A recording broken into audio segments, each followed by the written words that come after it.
check, chop it down, check, check, check, check, check, chop it down, check, check, check, chop it down, chop it down, chop it down, you gon' chop it down, chop it down, chop it down, chop it down, you gon' chop it down. I just appreciate everybody Damn, set, man. Watch him throw the ball, we gon' pick it off. You gon' let him hit the hole or you gon' cut it off. You gon' play through fourth and long or you gon' punt it off. Your defenders, heavy hitters, put your pads in. Don't be looking for the ref to throw no flags in. Keep the helmet on, keep the cleats tight. You the type to want to win by any means, right? You should look alive. This is Trap or Dive. Sir. Yes, sir. Good morning to everyone. Welcome in to the Washington Commanders morning show. What it do, man? How y'all feeling, man? How everybody doing? Is everybody healthy? What's up to the morning trappers out too? I see you in this thing, man. Hold on. Sean knows. Hold on. Let me give me 2 seconds. I need this right. Here we go. I need the music. What's up with y'all, man? What's going on? Good morning. Let's go ahead and get into some things, man. Out too, I saw you. Good morning, Sean. Good morning, Kev. I see you. Hey, I've been waiting to cook these coaches. So listen, man. I think. What's that? So I think that this game between the Indianapolis Colts and Commanders, matter of fact, I'm gonna open up the floor to everybody and just get y'all thoughts. How do you all think the game went? Like, now that you had some time to digest it, and if you watch the game again as well, like, talk to me. What do you all think about the game? Personally, if you start things on the offensive side, very conservative. Dylan, what's going on, big dog? Appreciate you checking in. If you're new to the Trap or Dive channel, if you're new to the Trap or Dive podcast, all that good stuff, man, make sure you hit that like button, make sure you hit that subscribe button. That is truly appreciated. We are 26, 25, 24 away from 1,000, man. Can we get there? Man? We were at 900 to start the season. Come on, man. We slowly getting there, bro, but we gonna get there. Don't make me cheat. Don't make me start making some clickbait videos. But listen though, my thing with this offense, man, I thought it was a conservative game plan. And I truly think that for what it's worth in the way that they use this game plan, I don't think it was a problem up until it was time to convert on third downs. Third downs really hurt these guys. We're going to show some of those plays and why some of these third downs really mattered, and also like some of how the clock management also hurt these guys as well offensively. Maybe I get into that, right? Depends on how the flow of the session looks, right? Some missed opportunities as well within the conservative game plan, right? And then defensively, capitalizing on some.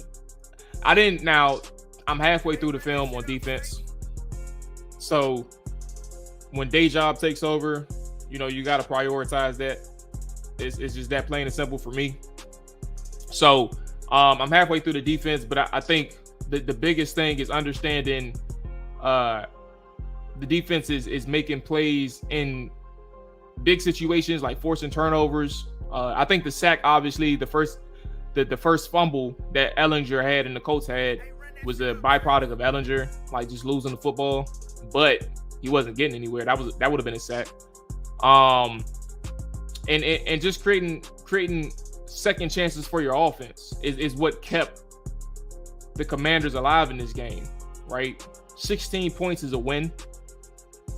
So being able to keep your offense in the game up until the last seconds, where Taylor, I said it on the show last night, was elite on that last drive. Borderline elite. That's what I meant to say. Borderline elite on that last drive. People tried to say like it was the last two drives, but to be honest with you all, There were some mistakes on that second to last drive that, really wasn't something where you can, put it was 3 points. They needed the 3 points, but that was something where you're looking at Taylor and saying you could be better as well. So those are my thoughts. Offense, defense, offensive line. Yes. Offensive line was, especially on that last drive. Somebody else, I didn't want to argue with him on Twitter, but that offensive line on that last drive, it was not good. Curtis Samuel was a dog, and I think for all of the plays that Taylor Heinicke made, right, Curtis Samuel deserved a ton of credit for what he did during the plays. And I'm actually going to write an article about Curtis on those 2 4th down conversions, because those were huge. And I think for all of the play that Taylor made, Curtis Samuel had to keep a play alive himself as well. He had to find a way to make himself available to the quarterback. Curtis, yes, absolutely. What's going on, Outlaw? Yes, understandably you say that. Jamin Davis, I like some things from Jamin as well. TNT dogs, early trappers, yes sir. We might lead the league in interceptions that fell a step off. We might catch one of those and have a step on one someday. Give me 2 seconds, just catching up on something. Okay. All right. Let's go and get right into it then. Let's get right into it. I'm gonna start with the offense. Like I said, that's the one I went through the most. So we're gonna go ahead and talk. Look, I'm going in order. So there's gonna be bad, good, bad, good, good, bad, bad, all that in between, right? We're just gonna go in order. And I guess that'll help with the flow of the game as well. All right. And then I'm going to do, how am I going to present this? I should share the screen. And let me bring up, this is going to take a lot, but I'm going to do it anyway. All right, put this, and I'm going to put this in order. So the reason I'm taking a little bit long right now, because I know that some people send me messages or notes to like highlight the plays that I'm referring to. So I'm trying to find a different method to kind of show what I'm trying to do here. All right, so let's bring that up and give me 2 seconds. There we go. All right, now let's go back to and present. Let's do a share screen and let's do a window. Okay, let's see how this looks.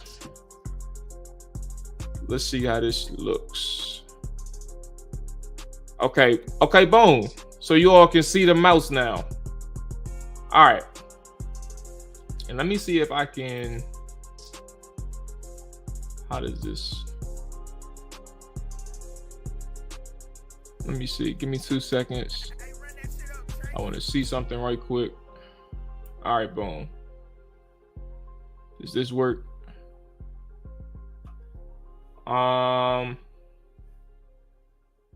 Okay, I think this works. Matter of fact, let me go back. My bad, y'all. My bad for the indecision. All right, we're good now. All right, boom. So here we go. This is just a random play for Antonio Gibson, right? It's really to start out one of the, I think it's one of the first plays of the game. But I think one of the game plans for Antonio Gibson obviously was to get him out in space, right? And I think one of the things that is underutilized or underappreciated, and I don't want to like exaggerate this point or speak a hyperbole. I like that. But I think something that people oftentimes kind of like don't speak about is what he does like after a catch or after a run. Like just what you do in space is good, but what you do on the sideline is just as good, right? Like, here we go. All of those moves right there can be looked at an individual that's dancing, right? But in the same space, you're talking about a guy who, in theory, would have a 9-yard gain on this play. And he turns a 9-yard gain into a 16-yard gain off the strength of him not going out of bounds. So that's a person with obvious ability to create yak or to create yards after contact, whichever way, if you're running the ball or if you're catching the ball. And then you have a person whose competitiveness doesn't allow him to go out of bounds when the situation calls for it. Like if you have an opportunity for more yards, he has an instinctive ability to make a play. And that's really good for anybody. But when you get a person like that in space, it's the reason why we always talk about Antonio Gibson's ability to like provide a spark for this offense. Like he is that Swiss Army knife in a sense, right? And I think with this game, with the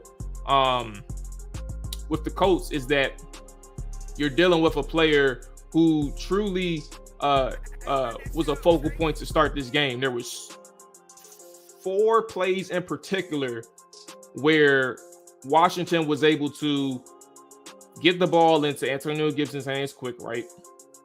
That was the first play. There was also more. Let me see if I have. Let me bring this one up. Do I have it noted? I do have it noted. Matter of fact, let me go ahead and see. I got play 1, play 5, play 17. Okay. And here's another one later in the game. I'm going to go ahead and share my screen again. This takes a lot to try and do it this way, but I'm going to do it anyway. For the people. For the people. Okay, here we go. So this is another play. Same thing, but this is play 43. So this is later in the drive. And I know I said I was going to go in order, but I guess the best thing is that I have these charted so I can just show another example of how they get them in space, right? So at this point, you're not going to see it from this angle, but he starts out in empty. So he's over here aligned by Logan Thomas, right? That's where he is. And now he's back at the top by Taylor Heineke. But again, same thing, gets him out in space, able to make the first defender miss. Now this is I think a 1st and 10 play. Yeah, 1st and 10 play, and we'll show it the other way as well. And essentially it's freezing Darius Leonard. He's not sure what to do, right? And then with Logan Thomas coming through, I think he's probably expecting like a pick or something. So it freezes him for a second. But you get him out in space. And I mean, obviously steps out of bounds. So it's probably like a 10-yard, 12-yard gain. So again, another way in which they were able to get him out in space, which is really good to see. Now, when we talk about some plays in the run game, right now we're going back to order. I hate when people just get out of bounds, and those are some people. I remember it was somebody on our team last year when I was just like studying players in the offseason who I think it may have been Adam Humphrey. It may have been, but yes, that speaks to people. People's competitiveness, right? Like, how do you fight for yards? Do you fight for yards? Do you even see it? Can you make that play where you're like, all right, I know if I can make this guy miss, there's like 3 or 4 extra yards down the line. Miso, what's going on, big dog? That's still a hilarious name. Love when they don't put a rusher on Norwell. All right, let's go ahead and get into what is play 3. Is that okay? So Trey Turner, if you want to update on Trey Turner, let's go ahead and go through that right quick. Share this one. And all right, there we go. Share screen and boom. All right, here we go. So we'll go ahead and run it and then talk about it. Don't mind my notes, by the way. That's just how I talk a little bit. Is this the same one? Hold on. This ain't the same one, is it? Oh yeah, this is it. So Trey Turner had one. Now this is a play where, like, when you talk about player evaluation, not necessarily the structure of the play, right? So I think what Washington is doing, let me just double check and see if this was the one. It looked like inside zone. Okay. So this is a zone run. And Trey does a good job on the first level, right? Helping Larson fit. I think that's Buckner. So they do a good job sealing that off, right? But at this point, with 44, there's a difference in like how you approach a player, right? You can use your hands to create leverage, or you can use your shoulder pads, which helps with the explosion, and that's where power comes from as well, right? Obviously, you have to get low as well and try to get a push off the ball. But I think the thing is, when you talk about like Trey Turner in space, that's one thing, right? You have to be able to have the ability to move in space. And to this degree, he's able to do so. But then you have to have, if you're going to use your shoulder pads, you have to have the power behind you to create a force and push this guy and get this guy off the ball. So this is a player evaluation here. If you're able to get 44 off the ball, you're talking about a big play for Antonio. But Trey isn't able to do that. 44 makes the play as well, but 44 shouldn't be able to meet Trey Turner in the hole like this and put Trey Turner back. Like, that shouldn't happen. That should not happen. So yes, play 3. You're talking about a big play potential, but Trey Turner decides to use his shoulder pads, and that play does not work out for him. He also doesn't necessarily take the best angle when he does that, right? And 44 is able to stay in position, make a play, and boom, so on and so forth. Okay, here we go. The only update I want to hear is retirement from either man named Turner. Especially when it's sitting over top, like, bro, make the person miss. That's just sad. Is that a DB? Nah, that was a linebacker, man. Impact blocking, yes. Shout out to Madden, man. Okay, let's keep going. Back to the run game. This is pretty good. 3rd and 1 run. Huge play by John Bates. And trust me, we're gonna expand out to some of the more important plays. Taylor Heineke. You know, he had an interesting game to start off the first half, and for all it's worth, everything leading up into those last 2 drives, it wasn't that pretty. It wasn't that pretty. Okay, so a couple more run plays as we continue going through. Let me bring up John Bates because this one was essential in the run game. Okay. Share screen and boom, there we go. Hide that. All right, here we go.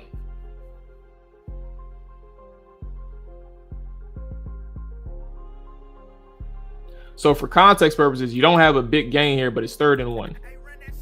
And that's the most important thing. It's 3rd and 1. And John Bates is assigned on slicing the edge player. So that's Yannick Ngakoue.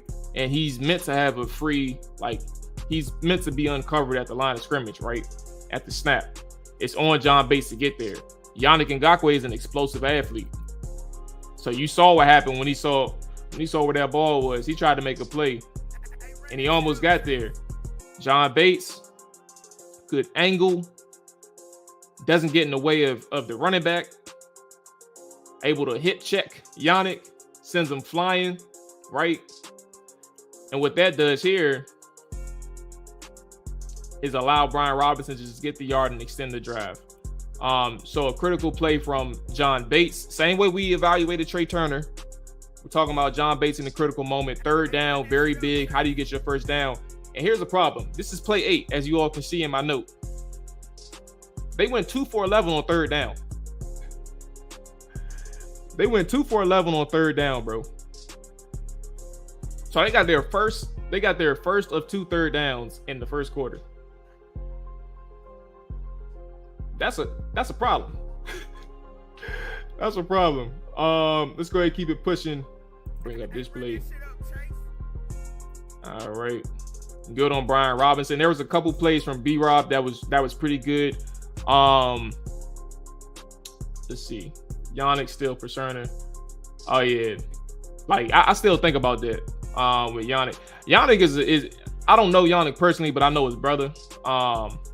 So like byproduct, I root for Yannick. Like in life and especially in the league. So I don't have bad words for him personally, but that play, yeah, I still like that play was wicked. You ain't really had to do all that. Keeping the third down success rate alive from the Wentz era, that's a fact. Trying to go 10 for 100 for the season. Okay, let's go ahead and get back to who is this? Let's go ahead and run it and then we'll talk about it.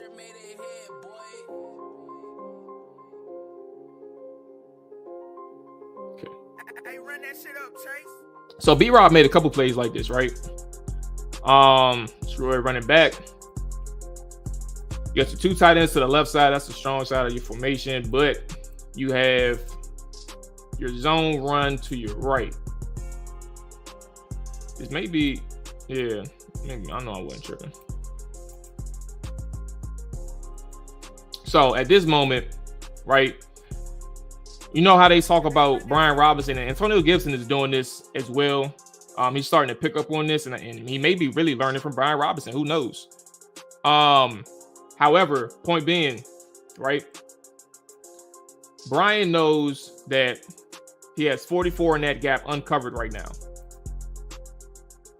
So he bounces outside, and I think the best thing right here is just actual football instincts taking over and his ability to make the first defender miss.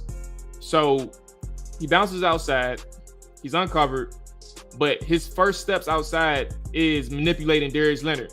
Like Darius Leonard is already over pursuing. So his first bounce is outside and then immediately cuts up field. That shows the quickness, right? That shows the explosive cuts, right? To make that person miss. This is a game for 7. So like to be in that tight quarter situation is a really good thing to see. There was another play. I think Mark Bullock did a good job of explaining or breaking it down on Twitter about I think it was a power run, and I think I got it. Let me see if I got it. Is this it? 18. I was Antonio Gibson.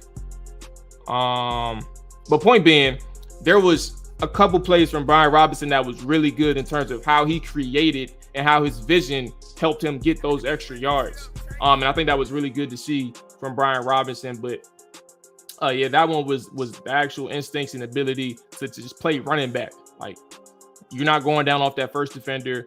I'm gonna manipulate these gaps, right? And good luck tackling me. Okay, so here we go. Play 14. I think this one was really good. This one was really more of a product of isolating Terry, and I think that they caught the Colts in a good coverage to run this, right? So let's go ahead and hide and get to it. And we know where this one took off. And for context purposes, as we know, like the drives were stalling to this point, right? I think it was 2 drives where Washington was going essentially, I think they had 7 plays or maybe 8 plays before punting back to Indianapolis. So obviously 0-0 at this point, but Washington catches the Indianapolis Colts here in a cover 1 situation. And obviously the shake route, you see Terry right up here in the slot. And they match him up. I can't remember who this was. I think it was Kenny. I forgot the last name. And then obviously Gilmore's out top. So a good way for Heineke and Terry to connect. But also, you know, when you recognize the one-on-one coverage, it ends up becoming a foot race after that shake right at the top. That double move. And Terry is able to take advantage of that, make the first person to miss. This is who I call the Yak God. I actually call all 3 guys, Jahan Dotson, Terry McLaurin, Curtis Samuel, Yak Gods. And here you get the look from Kenny Moore. I think that's his name, 23.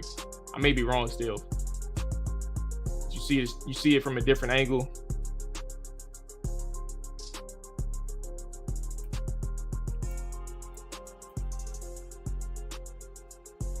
There you go. You saw that little look. That's how you make a play right here. Stiff arm. It's not easy to tackle Terry McLaurin. It's never been easy to tackle Terry McLaurin. And I think that's the value that he brings to a team. Like anytime you get the ball in his hands at any level of the field, yeah, Kenny Moore, appreciate you. Okay, let me catch up with some of the comments and we'll continue on. We got an Antonio Gibson run coming up. Now I'm not gonna go through all of these, or maybe if I do have time, because this is really good. It's really good and really bad. Sorry. B-Rob getting his legs back to where they need to be. Why the hell don't we run B-Rob behind Leno and Bates? Just seems like it's more fitted to the right side always. You know what's funny though, Dylan? A lot of their bigger runs comes on the left side. If you think about, look at the Dallas game, they popped off a lot of runs on both sides, like big plays on both sides, but their biggest, they had 2 or 3 runs on the left side behind Norwell and Leno that popped off for 20 plus. Same thing in the Chicago game. J.D. McKissick had a big run on the left side that went for 20. Couple more. And even before the Dallas game too. Great way to beat man coverage with that drag, and Taylor takes what the defense gives here. Yes. Kenny Moore, like we talked about Dylan, yes sir. Terry McLaurin. Hawk, what's going on, big dog? With the cheese, Lauren. All right, let's go ahead and get into Antonio Gibson. So they did a couple good things really with the run game from a blocking standpoint, like a block scheme standpoint, and then the running backs finding the holes. Now, it wasn't all perfect. Like Brian Robinson, we'll get into like this third down call. That's going to be important. And I know I'm rapping right now, so let me go ahead and bring up the play and share the screen. Sorry about that. Yep, stayed in the pocket. All right, here we go. Share the screen and get back to it. Okay. So this is 18. This is a let's see. This is 1st and 10. Right? Let's go ahead and run it and then we'll talk about it. Now I'm gonna pause it right here for everybody. Look at the space between Antonio Gibson and that single high safety right up here. This is gonna frustrate you when you see the end zone angle. It was perfect. It was well blocked, right? Antonio Gibson found the right hole, and now you're gonna see what happened. He's upset. You about to see why he's upset. And I think this is the thing with Antonio Gibson. Let me go ahead and talk about it though. So it's a good power run from the offense. And now they're running to the strong side. I think this was who was in here? Dylan, you asked why don't they run it to the tight end side sometimes. You have Armani, you have John Bates and Terry McLaurin over here. Armani's able to meet guy in the hole. Andrew Norwell is pulling, right? And Terry's assignment is to get 45, I believe. I think that's 45. So first step is Terry McLaurin going outside, and I guess he guesses wrong on where 45 is going. So he immediately cuts back in and he's beat. But Norwell, right? First off, position is always important. John Bates does a good job. He's uncovered, so he's automatically going to the next level. And the angle that he takes to get to the next level is perfect. Able to take on that linebacker, right? Andrew Norwell fits the hole perfectly. He's clearing out space. So with Terry missing his man, Norwell is still able to clear out 2 defenders on this pull. And he chooses the right guy. And it's basically an assignment anyway. So it's not like he was supposed to get 45. That was Terry McLaurin's assignment. He misses the block. But Norwell clears out 2 guys. And at this moment, you got daylight. And this is the most frustrating part. Antonio Gibson keeps his feet as one-on-one. That's a big play. If he keeps his feet as one-on-one. Everything was read right, but he's not able to keep his feet. He knows it. AG knows it, man. I believe it, but I just think we should do it more with Bates, one of the best blocking ends in the league. Curtis Samuel, which one was this? Play 19. Let me double check. Okay. All right, here we go. Mooch, my bad. Bring up Curtis Samuel. Again, this is still in order. So play 19, 2nd and 6 situation for the Commanders. And boom. All right, here we go.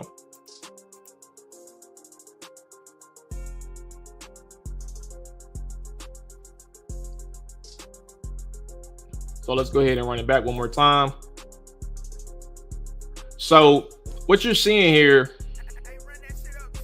again, 2nd and 6 situation. Taylor Heineke makes a really good throw for Curtis Samuel, but the play is more about Curtis, right? Very good concentration, very good instinctive play for two things. He knows the coverage, right? He understands that this is a man coverage. So matter of fact, this is probably the best angle to see it. For Curtis in this instance, right?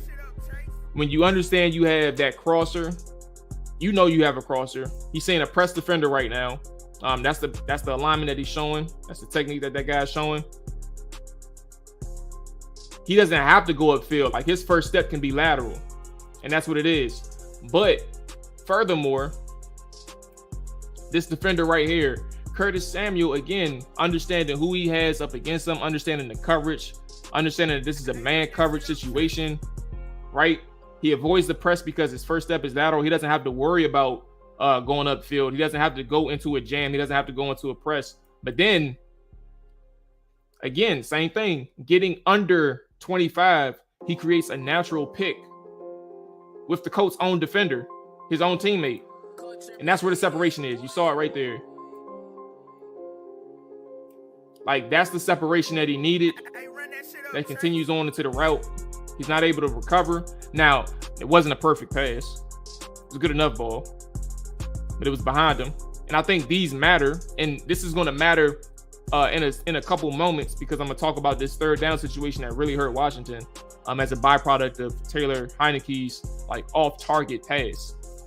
But again, this is more about Curtis Samuel in this play, showing the concentration. He had a really strong game against the Colts, right? And I think he went 100% in terms of his catch percentage, in terms of his targets. I'm gonna double check. But again, good concentration at the catch point, good ability to maintain it on contact with the ground, right? Solid catch, solid opportunity for Curtis Samuel. I'm gonna double check. I think he really was. I think he really did go for 100% on that catch percentage. I got distracted for a second, but when I have these issues, let me see. Targets, Curtis Samuel. Oh, he went 4 for 3. So he had one drop. I mean, not one drop, but one incompletion. Okay. Norwell with an accidental good play from time to time. Hey, look, man, when you do evaluation, sometimes you gotta get a credit, you know. Battle running backs, Washington wins if we're over 150 on the ground. That's the first Norwell appreciation I think I've seen this season. Hey, man, look, if you follow me on Twitter, you see a lot more. We should be seeing more design comebacks. Let Curtis and Terry get these yards. Okay, so here we go. Now we are getting into some of the weeds of things where Taylor Heineke can be better when opportunities present themselves, right? So here we go. This is 1st and 10, right? This is the start of a drive. Now the play before this, I don't even think I didn't show it. But the play before this, for context purposes, right? This is heading. Let me make sure this is the right one. Yep. So this is after halftime, right? You're just, oh shoot, I didn't mean to do that. My bad. Let me go ahead. I'm over here messing up, y'all. My bad, dog. So for context purposes, again, let me bring this back up. Let me try this again. This is after halftime. And the play before this was a Taylor Heineke almost interception, right? If you all remember that one at halftime where he threw it to JD, sailed the pass, should have been intercepted. It was just dropped, right? So you're coming out of the halftime, and you're trying to give Taylor in this offensive spark. And maybe just going against tendency, right? Because you have a 12 personnel alignment with your tight end Armani Rogers and John Bates in there. This mostly indicates a run play for these guys anyway. I think when this alignment is in there, John Bates and Armani Rogers. So you got these two guys in here, right? Let's go ahead and run it.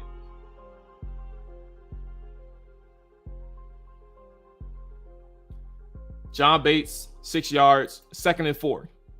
Good play. End result, good play. 2 seconds, I got an email. Oh, wow, this meeting got canceled. God is good. Hey, run that shit up, Chase. Okay, so my bad. I was looking at an email, work email. Okay, so here we go. Now you saw that play again. Context, for context purposes, this is immediately after the would-be interception, should have been interception. Coming out of the half, you get a 1st and 10 situation at the 25-yard line, and you run a scissors concept. So you have Armani Rogers coming out of that backfield, right? And he's running that corner route. You have Terry McLaurin. Oh, let me start with Curtis. We're going from top, center, and then right. You got Curtis Samuel running that wheel route under Terry. And now you have Terry running a post. So the Colts are running a cover 3 defense, which means you have that single high safety over top. You have Stephon Gilmore playing that deep third. And in theory, this is a robot technique. And what a robot technique is from the linebacker is he's carrying anything over the middle. So presumably he doesn't know that Armani Rogers is running a corner route. He's just protecting the middle of the field. He just knows that much. He's not giving anything over the top. So in this moment, you see Armani Rogers break out. Terry McLaurin runs that post route. This is a scissors concept. Against the cover 3. That single highs over top. He has eyes on Armani, and he has eyes probably on Taylor Heineke. Now look at Terry McLaurin.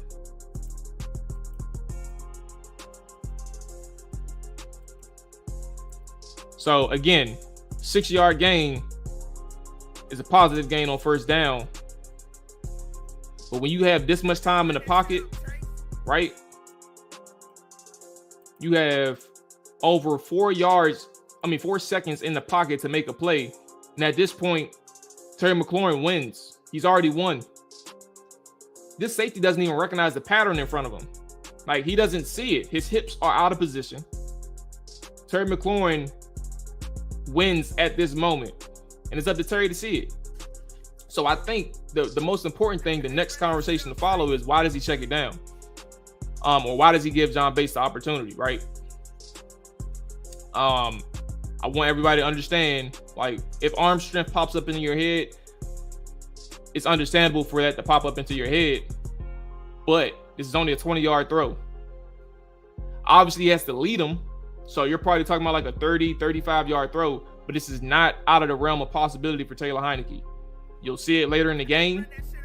You can look at last week, the 40-yard pass, 45-yard pass, air yards to Terry McLaurin on the sideline of Jair Alexander for a touchdown. This ain't out of the realm of possibility for him to make this throw. It's there. He doesn't take it. But why does he take it to John Bates?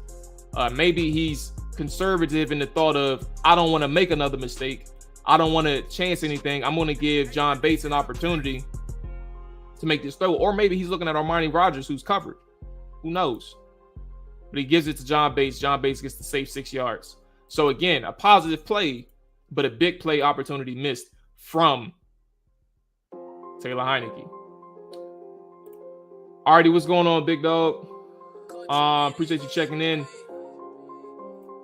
Need Jahan back this week. I think the Vikings cornerback room is bad. Yes. That defense ain't that good. Excuse me. We have too many weapons and not enough linemen.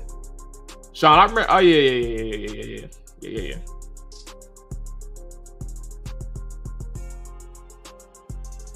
Don't forget to vote. My mom sent me a message. I guess it's a good time to tell everybody to vote. Since my mom is telling me to vote. I think AR offers us more than what we use him for. Nah, you good. You good on the catch, big dog. Taylor just missed it. Yes, he did. Throws get missed all the time. He got positive yardage. So hard to be mad. Again, it's like throws get missed all the time, but I don't like when you do it.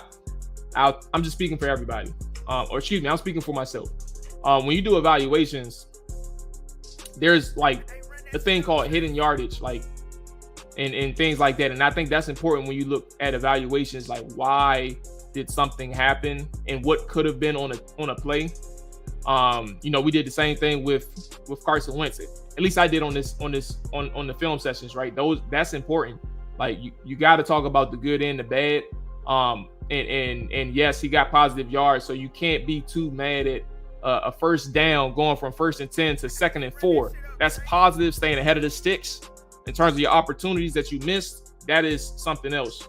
And now we'll continue, right, to go to another instance in which Taylor had a missed opportunity. And remember what I said on that third down. I brought up a third down earlier in this session, and I mentioned that this third down was important because the very next play was that Brian Robinson 4th down call. And that 4th down call got stuffed on the 4th and 1. So let's go ahead and talk about why this is important as well. So I'm gonna run it and then we will talk about it.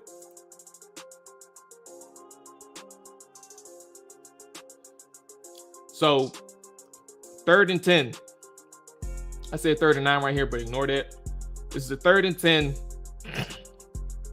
And Washington gets 9 yards on this play. They do a good job on the 3-by-1. You got your 3 receivers up top, and you're isolating Terry McLaurin at the bottom. And your 3-by-1. You have Stephon Gilmore and Terry McLaurin one-on-one on the boundary.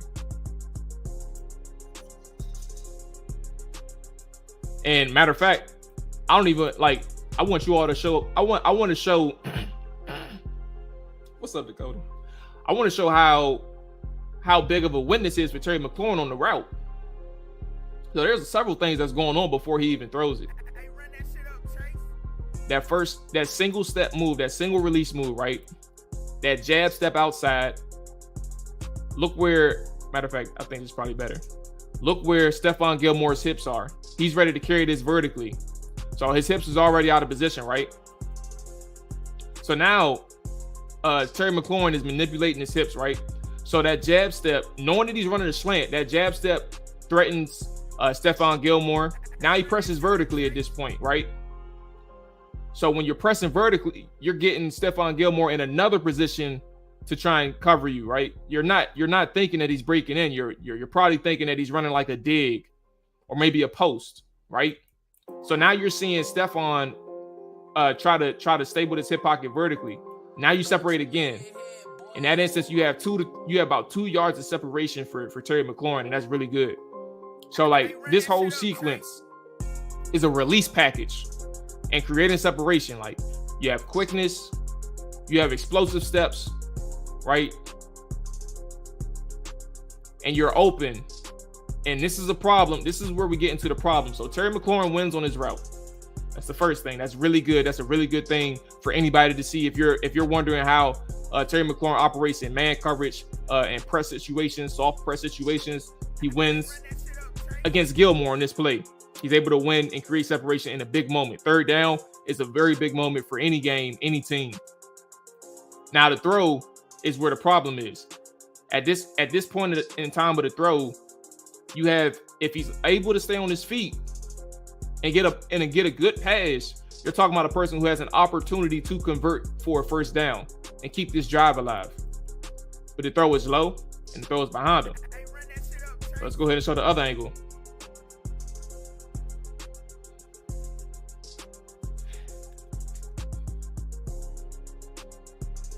All right, so there you go. Low and behind him, he has to get under the football, which takes away any ability that he has to get any yards after the catch. And I think when people talk about passes, I remember I heard a comment from somebody saying, I think this was on Twitter, and I disagreed with him. I mean, obviously, and I'm showing you why I disagree with him. He said, any completion is a good completion. No, you cannot eliminate context like that. Every completion has nuance. How does somebody catch a ball? How does somebody throw a ball? And for Taylor, in this instance, a low pass and behind him eliminates any opportunity for Terry McLaurin to stay on his feet. It's an inaccurate pass. You have to get something better in that situation to Terry McLaurin. All these details matter. And again, you saw that play right there from Terry McLaurin and Taylor Heineke. It shows that how an off-target pass can snowfall into a bad fourth down. And that's where I'm getting at. Like, that fourth down call wasn't even too much of an issue, right? If you're going to run that, you got to, first off, you got to have the big bodies up front. That's going to create a push, right? But then again, the Colts just, on Madden, speaking of Madden, where is it at? Where was this joint at? Hold on. This was hilarious. Where is that joint at? This was hilarious. Here it is. On Madden, you got the attributes. He said the rating of 32 for Andrew Norwell is impact blocking, right? The Colts just ran commit. Like, they said 4th and 1, I'm gonna go left trigger, hit the right stick, and we just all sit in a blitz. So Brian Robinson still had an opportunity to gain a first down if he stayed on the play side of the run. But they don't convert on 4th down, right? And that is a byproduct of what happened the play before. And even on the play before that, I believe you had a bad pass as well, or maybe it was like a loss of yardage or something like that. I can't remember exactly. But again, a 3rd down situation, you see where completions matter, accuracy can matter, while completions matter, accuracy matters even further, and that's where I'm getting at. It's possible he was confused by how much time he had. That is funny, and that is also possibly true. He's like, why am I still up? Why am I still up? Hey, appreciate you, man. Look, I learned. I'm not perfect, you know what I'm saying? So understand that much. Just showing what I got as well, or what I see, my findings. Please vote, everyone. It even takes 20 seconds to understand. Where are some of these things coming from? Where are some of these things coming in from? They don't show up on Twitter or Twitch. I know they real. I'm wondering if I can watch on a different medium. What we talking about? Maybe I missed something. My bad, Sean. Let me know. On 2nd and 10, that's a great throw to protect the receiver. But on 3rd down, we need those 10 yards. Alex, what's going on, big dog? Appreciate you checking in. And if you are new, or if you just checked in, make sure you hit that like button. If you are new, make sure you hit that subscribe button. It's definitely appreciated. Okay, let's keep it pushing. Again, remember, I told you we're in the portion of which Taylor Heineke played bad, but it gets better. But yes, we're in the portion where Taylor Heineke had a lot of negative plays in a sense, right? So stay with me, bear with me. I show the good and I show the bad, man. I don't hide it. I don't hide anything. Okay, so here we go. Let's go ahead and present this one. This is after, for context, again, this is after that drive that they don't convert. That 4th down.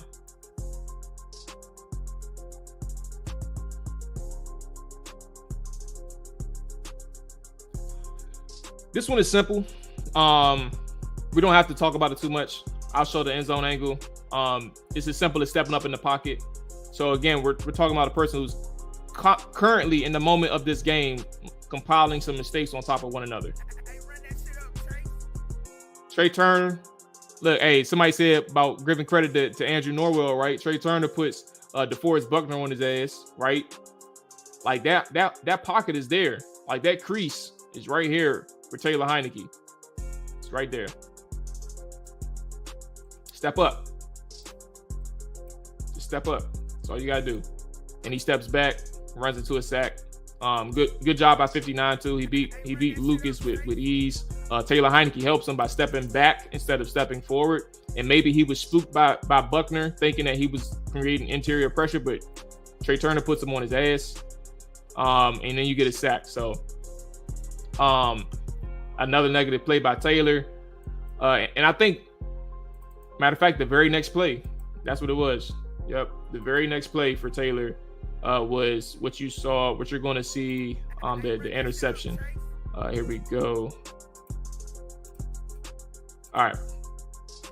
So here we go. The very next play. So again, we're talking about a person that's compiling mistakes right now on top of one another.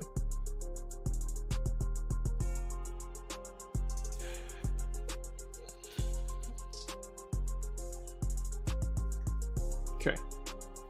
All right, so there you go. He has no business throwing this to anybody. So at the top of his drop, right here. Oh Lord, I meant to pause it.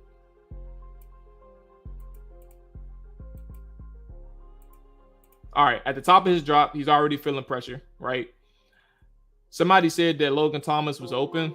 And right here, you're seeing like that's an NFL, like if you got the arm strength, I don't even want to like downgrade it or like what's the word? Contextualize it like that, right? For lack of a better term. I don't want to contextualize it like that because if you look at the flow of these players, right? 25, if he throws this, it's probably incompletion is my point. 25 is closing very quickly on Logan Thomas. Think about when he's throwing it at this moment, right? There's no reason for you to throw it downfield. At the moment that he's throwing it, look where his throwing motion is. He's throwing it right now. 23, right here. He's closing in on the football. The safety, closing in on Logan Thomas. This route is covered by Cam Sims. There's a guy over him and there's a guy under him. Over, under. The outside, I think this is, I don't know who this is. Who is that? Oh, that's Armani Rogers. The wheel route, covered. Your only option is Antonio Gibson, but guess what? If you're looking at Antonio Gibson, I'll show you the end zone angle. You ain't getting the ball to Antonio Gibson.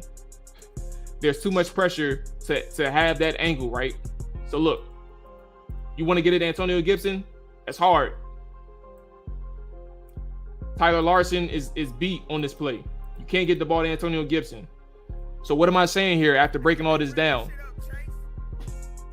Take the sack, bro. You got to take the sack or even try to make a play in the pocket. But you're not going to find anybody downfield. So again, it's the person, while his arm gets hit, right? There was nobody covered. I mean, there was nobody open downfield. And that's part of the problem that I'm getting at right here. You had no reason throwing it. So if he was to throw it when he had some time to throw, it would have been a mistake. This is one of those instances where you either take a sack or you try to make a play and get out of the pocket. And that's probably the part that I'm more so harping on. This is when people started calling for how. Looked like Terry on the comeback was about to break open. Okay. Here we go. Let's keep it pushing. We showed the Antonio Gibson play. So remember the motion. I want to keep the context and the flow of the game going.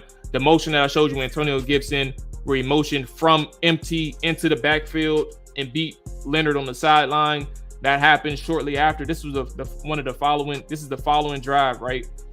So now we have, let me see which one is this one. Oh yeah, this is a good one. Okay, here we go. Oh, good, big dog, you good. Taylor could have moved to his left on the play. He could have, like I said, it was on him to create. I'm not going to tell him where to go on that play that he threw the pick. But to your point and to my point, you got to find a way to either eat the sack and live for another down or try to make a play. And that's kind of where we are with that situation. So here we go. Let's go ahead and present. And show you where things started to turn around for damn girl, what's up?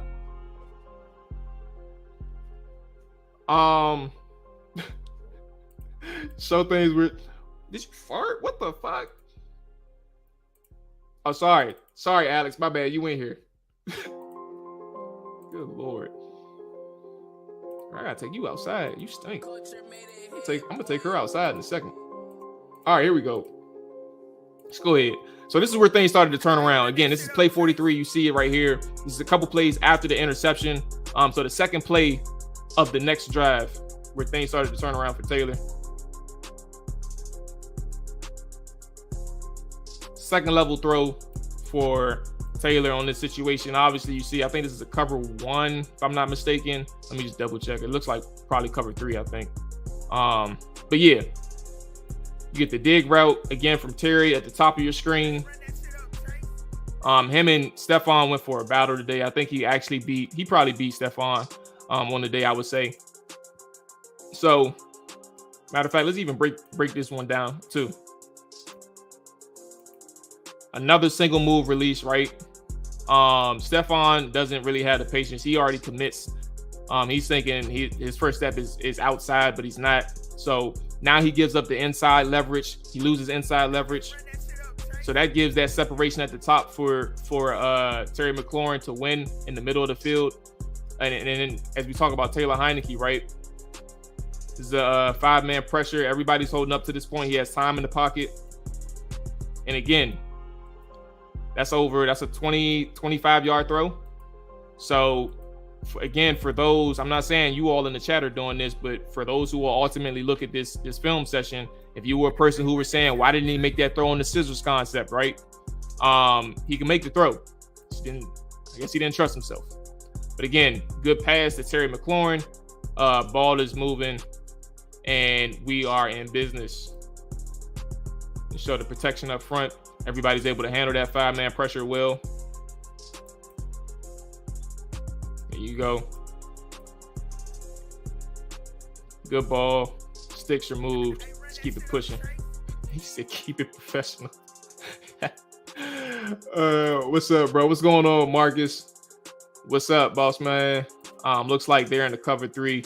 Yeah, he gave up his leverage pretty quick. 48. Which one is this one? Oh yeah, this is where the 4th down start kicking in.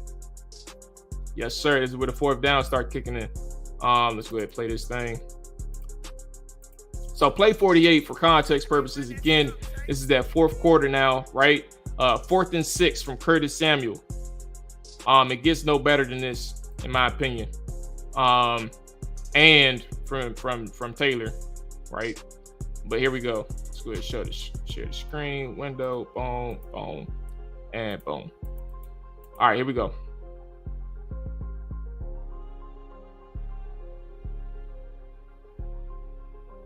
Okay, so again, like I said, article coming out on Curtis Samuel because he deserves a player spotlight. He had big moments in this game. His last 2 catches were the reasons and big reasons why Washington even won the game. 2 catches on 4th down. Without those conversions, Washington loses flat out. So you have Curtis Samuel in the slot, man coverage again, right? I don't know the type of route this is, and maybe it's just a traditional out route, just at an angle, right? So he's selling like an over in a sense, right? So right now, 23 is committed to the over route. He's in a full sprint. Hips are gone. Like, it is what it is, right?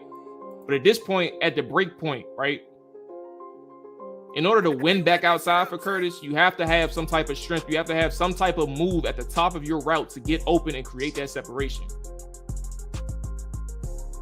He's able to fight through contact at the break point.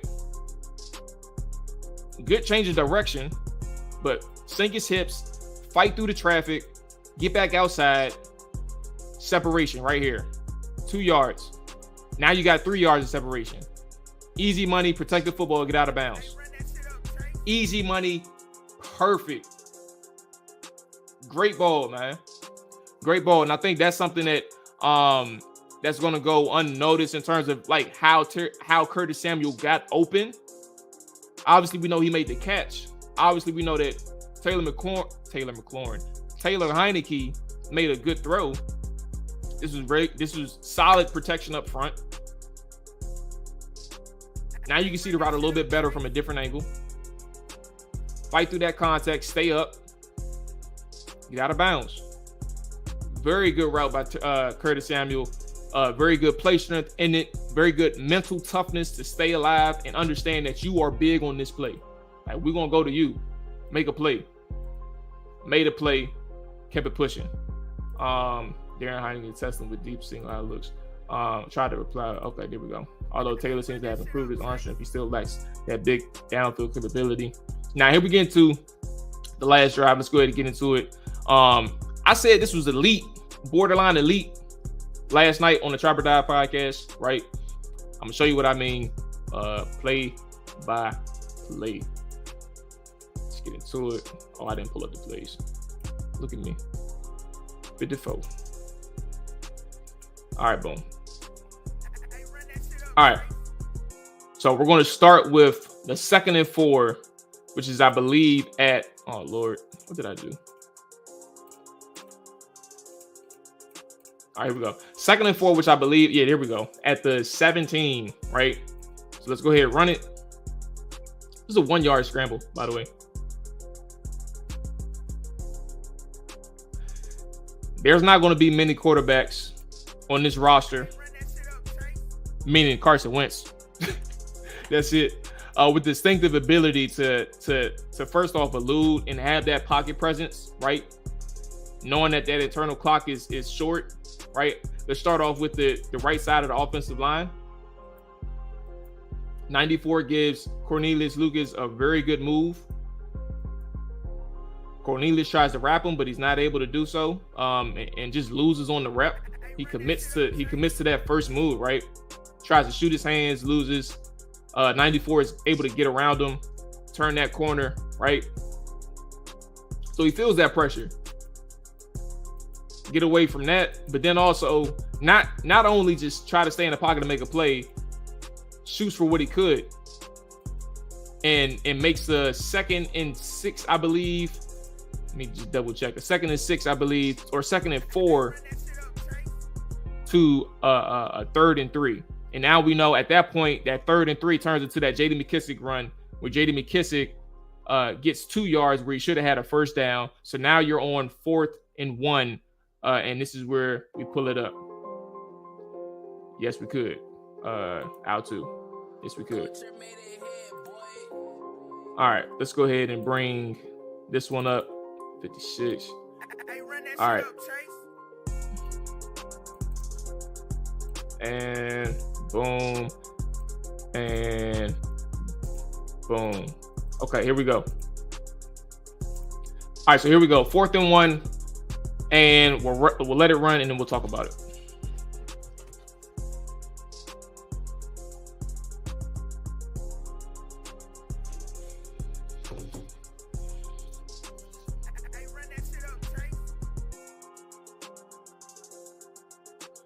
Oh, you know what? I want to save that. Yeah. All right, so let's talk about this part first. And then we'll talk about the pressure at his feet. Let's talk about what Curtis Samuel does. And then we'll work our way back to the pocket and Taylor Heineke. So obviously we know Curtis Samuel's up here. Curl route, covered, right? But just because you're covered doesn't mean the play is over. You're not good right now, right? You know that there's no reason for you to move right now because you don't know who else on your team may be open. Like this guy right here who is wide open, but Taylor can't see him because there's pressure in the pocket. So it doesn't matter that he's open. Like that doesn't matter. So now at this point, Curtis Samuel starts to show his mental toughness, his competitiveness. Like, oh, this play is still alive. How do I make a play for my quarterback? How do I find a void? How do I find an opportunity in this defense to get open, right? So now you start to see the workings of what a scramble drill and an effective scramble drill looks like from a quarterback standpoint and a receiver standpoint. Just because you cover your guy right here in one situation doesn't mean that you won the rep. The rep is not over. So now at this point, look where 44 is at. He left Curtis Samuel. His responsibility to stay over the top. So he's not necessarily guarding one player just now, but now he starts to take Curtis Samuel because he realizes that he's wide open. But point being, Curtis Samuel fought this entire time to find a lane to get open. He starts vertically. He sees that Taylor is still approaching the sideline. He transitions his route towards and breaks it to the sideline. This is excellent scramble drill. Secure the catch, get down, first down. Boom. Money play from Curtis Samuel. Again, excellent on these last two drives. If you don't get these fourth down conversions, you lose the game. Curtis Samuel made plays on both fourth downs. That was incredible. Now, the pocket. Again, why did I say that he was borderline elite? You don't see a person panicking in this situation from Taylor Heinicke, right? They're giving up pressure already. Trey Turner and Trey Turner and Lucas fails on the stunt, right? It's poorly executed. They don't pass it off properly. He gets a free edge. He gets a free rush to the inside. 91 does, right? But Taylor just does a fake step. He steps up, but he calmly steps back. All right, let me get away from him. Let me roll outside and buy myself some time. His internal clock is counting down, but in the same time, he knows how much time he has left. Like, it's not over yet. And you have the weight again. Scramble drill is important. So if you have a receiver working with you this entire time, that's what this looks like. That's how effective a scramble drill is for a quarterback who knows that the play is not over, and for a receiver to be on the same page. That's what this looks like. That's a great play. That is a great play. And now we keep it pushing because it's not over yet. The very next play. Which one is this? Let me make sure I'm good. Okay. The very next play, man. I'm going to catch up on the comments after this. After this drive, I'll catch up on the comments, and then we'll talk about that clock management in the second quarter. But I'm going to catch up on the comments. I see you all talking. We'll keep pushing through this drive and then circle back. The very next play. Let's go ahead and run through it.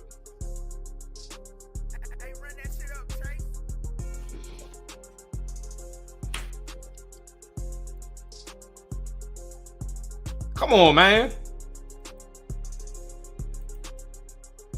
What, JD gets what, like a few yards, bruh?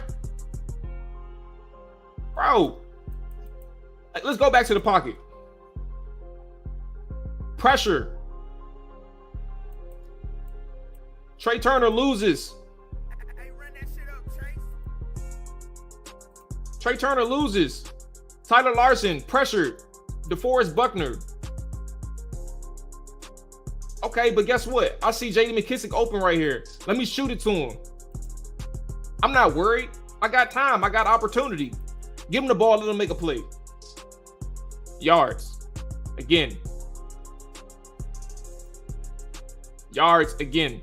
The next play. Play 58. The very next play. The very next play. Let's bring this up.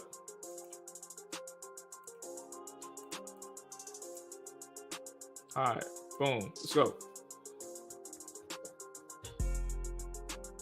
Pressure again. Cam Sims is open, but he's committed to running at this point. He don't care about Cam Sims. And what you see right there, let me go back. Sorry.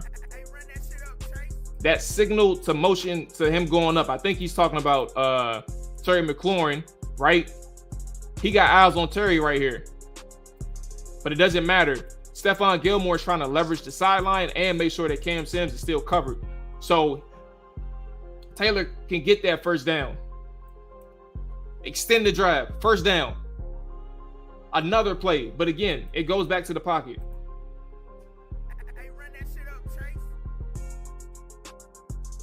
Ooh, step up.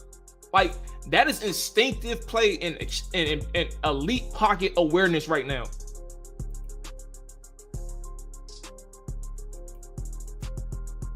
Let me get out of that. Like, my eyes are not taking off from downfield. I feel everything that's around me, but my eyes are still downfield. Okay, I saw him. Let me go ahead and get back. Let me get my eyes back upfield. I'm still looking. All right, fuck it. I'm gonna run. Get out of bounds. First down. These are all in consecutive plays right now.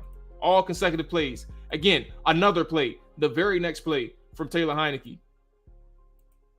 The very next play. Like the dude was in a zone, bro. Like you don't, this is some stuff that you just don't see, bro. Let me go ahead and hide this. At least from Taylor. I don't remember the last time I seen something like this. Hey, run that shit up, Chase. Dagger concept. Now you have time in the pocket. Like he understands he has time in the pocket now. He can sit there. He can sit comfortably. He can make the read. The dude is in the zone. So you got, and for context purposes, you got the clear out right here, and you got the deep dig underneath that clear out. And this is where I said, if you're concerned about the arm strength, again, this is a 25-yard throw, 25 to 30-yard throw. On the money. Cam Sims makes a play. 20-yarder, 21 yards. I said 30-yard throw, but yeah, it was like 20-yard total completion. On the money. Let's go ahead and show the other angle. This is the one time he has good pass protection. On this drive. On that drive. And then the very next play, you know what happens next. You know what happens on the very next play. Let's go ahead and show this one.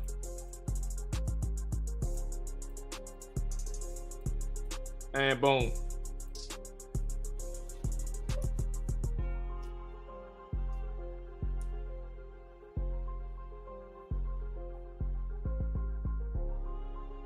You see it. Hey, run that shit up, Chase. You see it.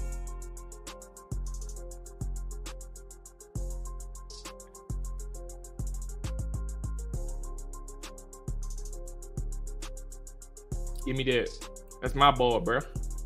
That's my city. So listen.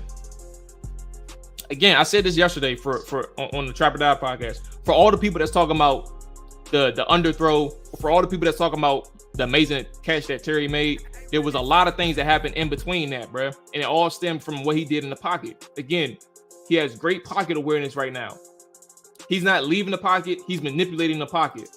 But he's also buying time for his receivers to make a play. What happens in the moment that he realizes, he meaning Terry McLaurin realizes that Stephon Gilmore is bullshitting right now. Like he BSing. Let me cut this upfield. Open. Right? He's open automatically. But here's the thing. And this is where I'm saying, like, as he's buying time, he's looking for people downfield, right? So in the moment that he throws the ball, this should be a walk-in touchdown for anybody with arm strength, right? And the only reason why I say that this was not an elite drive, it was borderline elite, is because he underthrew this. But you're giving Terry McLaurin a chance to make a play on the football. You still give your guy a chance. And for you to see that, it's just as good as the person making the throw. Like, you're buying yourself time in the pocket, bro. You're not leaving it, you're manipulating it. That is great football on this drive, bro. And I think for all the people who really don't like Taylor Heinicke, that's going to be problematic for a lot of people. That last drive, again, was borderline elite. I'm excited because I love good football. Like, that had me hyped because I love good football. Make no mistake, just because I'm hyped doesn't mean that I think he's the quarterback of the future. But you can't ignore good football when you see it. And if you're just a natural born hater, then that sucks for you because you couldn't enjoy that drive. That stuff was incredible to see on that last drive, man. All right, let me calm down. Let me go through the comments, and then let's close out on that second quarter situation. Turd Monster sniped McKissick. He showed enough. Did. Samuel redeemed himself from the drops in the Bears game. Dodge, dip, dodge. Beautiful connection. Yes, it was. Wentz would have been sacked 8 times in this game. Look, the game would have been over on after that, the second to last drive. Like, the game would have been over. Wentz doesn't have that anticipation level that Heinicke has within this offense. Wentz plays with anticipation, but it takes him some time. Like, once he understands an offense, he can do it. But yeah, he was struggling big in this offense, man. And some of those plays he would have gave up on. whether it's like trying to complete a pass instead of letting the play develop, like trying to get the ball out of his hands, or just simply taking a sack. Moss, yes. Down at the one is that game, 10's off the clock. You think he meant it? 10 more seconds. Yeah, I mean they could, but you gotta remember too, they probably would have had a better chance if Michael Pittman caught that pass at the 50. We still could have lost that game. No, he 100% wanted the TD on that play. Listen, even the biggest arm QB can underthrow a receiver from time to time. As John Madden would say, it's crunch time. At least throw it up there and give your guy a shot. Absolutely. All right, so let's close out because I got some people scheduled to come to my house within like the next few minutes. So let me go ahead. Damn, next few minutes. Oh my God. All right, so the last drive on that second quarter, right? That was frustrating to see because Washington, I think that Washington doesn't really have an excuse me, let me actually change. I think their identity is what we see in the second quarter 2-minute situations of games. They're very conservative, right? And when you talk about what they want to do in the 2-minute situations for games, it sometimes looks very confusing. Like that's the product and the result of a team that is very conservative in how they want to approach a 2-minute drill. So let's go ahead and bring it up right quick. And you see that at 2:35, 2 minutes and 35 seconds, they ran that 5-yard run to Antonio Gibson that leaves you with a 2nd and 5, and they let it milk that 2nd and 5. That 2nd and 5 milks to the 2-minute warning. So you get 9 yards on 2 plays after that 2-minute warning, right? You get 9 yards on the 2 plays. So you're left with a 3rd and 1, but you don't run your 3rd and 1 snap until 1 minute and 18 seconds left on the clock. So even if you wanted to do that, right, and you wanted to run your 3rd play to get the first down with 1 minute and 18 seconds left, what do you do when you get the first down? Mind you, they have 3 timeouts. You call your timeout immediately after you get the first down. You ran it with 1 minute and 18 seconds left.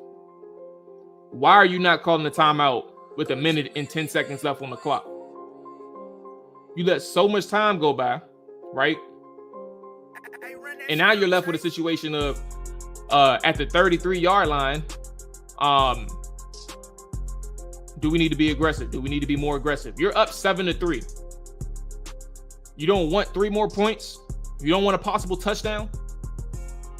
And again, to my point initially, when we start that 2-minute drill in the second quarter, this is their identity. Like they don't want to leave as much time on the clock for the opponent. So they're going to milk it down as much as possible. But their issue is they don't even manage their timeouts well. How do you have 3 timeouts and you go into the half with 1 of them? You're not aggressive enough. So again, that first down that you get for Dax Milne, right? You don't even call a timeout after you get the first down, mind you. Let me be clear. You call your timeout after your first down play. So you call your timeout with 44 seconds left. That's your first timeout that you call. So now you're on a 2nd and 6 with 2 timeouts left. Taylor scrambles up the middle, 5 yards. You're now at a 3rd and 1 at your 42-yard line. So you're telling me that you traveled 20 yards and it took you 2 minutes to travel 20 yards.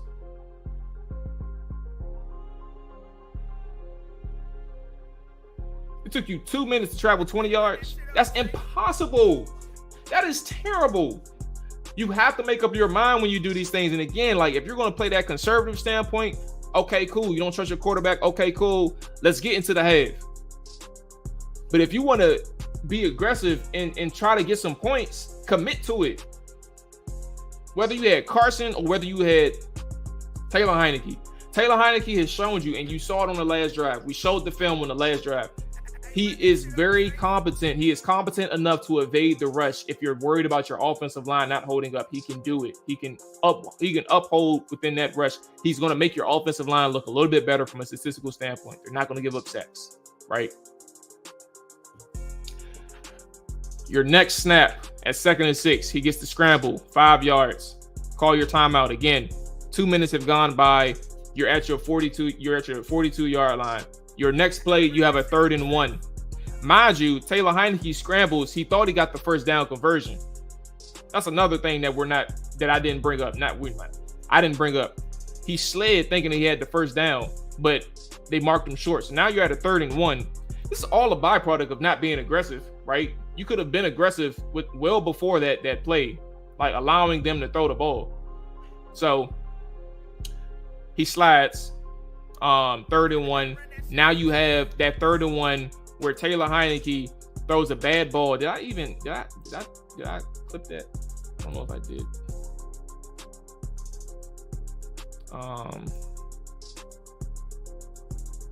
I didn't chart that. Okay. But yeah, 3rd and 1 where Taylor Heinicke drops back, rolls right, and then overthrows J.D. McKissick, who's on his left, in the left area of the field, and almost gets picked off. So you're telling me you went from having 3 timeouts, 2 minutes and 35 seconds on the clock, and you traveled 20 yards, and you're punting the ball back with 1 timeout left.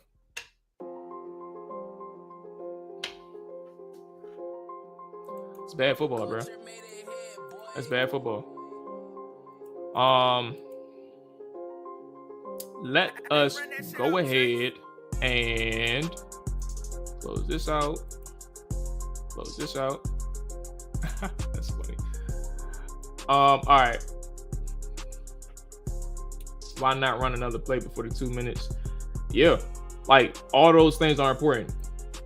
We could have ran a play. And even if you wanted to be conservative and go to the 2 minutes, right? Let the 2 minute milk down, you could do that.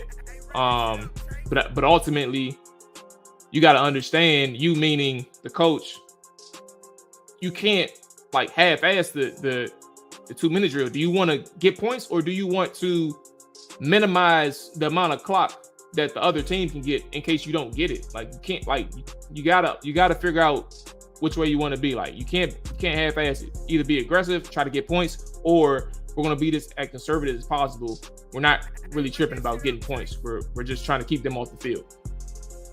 Getting the ball back. Could have put the game to bed with a bit of aggression on the play call. And Rivera has never met a clock.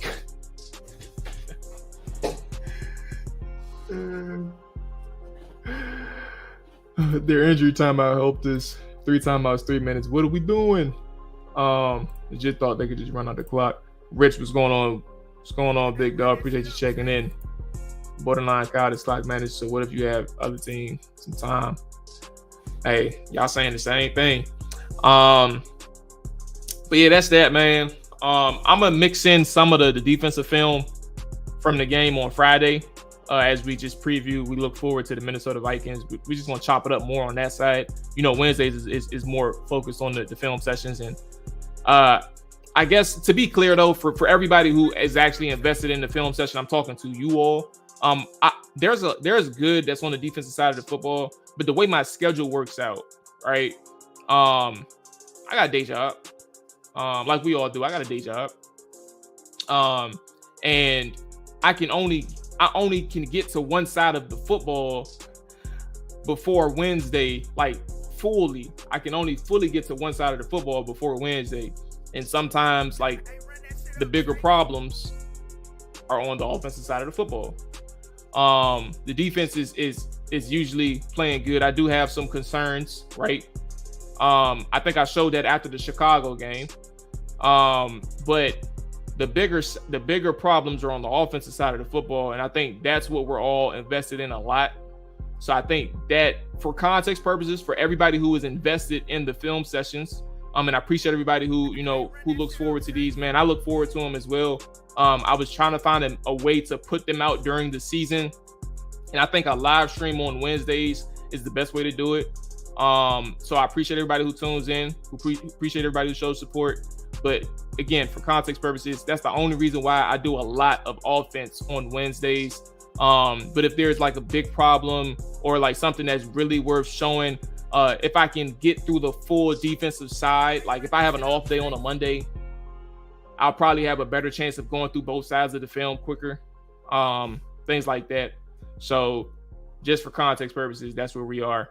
And that's why there's a lot of offense on Wednesdays. 978, close to that 1K. Oh, we got one during the okay. Oh, we got two. We got two during the stream. Okay. These DPIs gonna kill us going forward. It feels like DBs are getting. Hey, look. Wild Goose, man. He better learn. He better learn how to control himself when that ball is in the air. That boy be grabbing. There isn't a chance that some quarterbacks would throw that. And yes, sir. If you watch it, make sure we hope this show gets to where it's destined to be. Appreciate you, Hawk. Yeah, with that being said, like I said, I got some things going. Hey, I'm getting my house renovated, man. I'm doing big boy stuff. You know what I'm saying? I'm a simple guy over here. I don't really think about things like that. Like I've improved the house since I got in. I moved in about 3 years ago, got my own crib, and I've done some improvements, but I didn't do like the bigger renovations, bathroom, kitchen, stuff like that. So I got some people coming in today to help with that. So yeah, man, I gotta let them take over. I'm gonna go ahead and actually get some work done as well. Yeah, man, appreciate you, Artie. I don't think it's so much anticipated. I don't think we even give it a chance.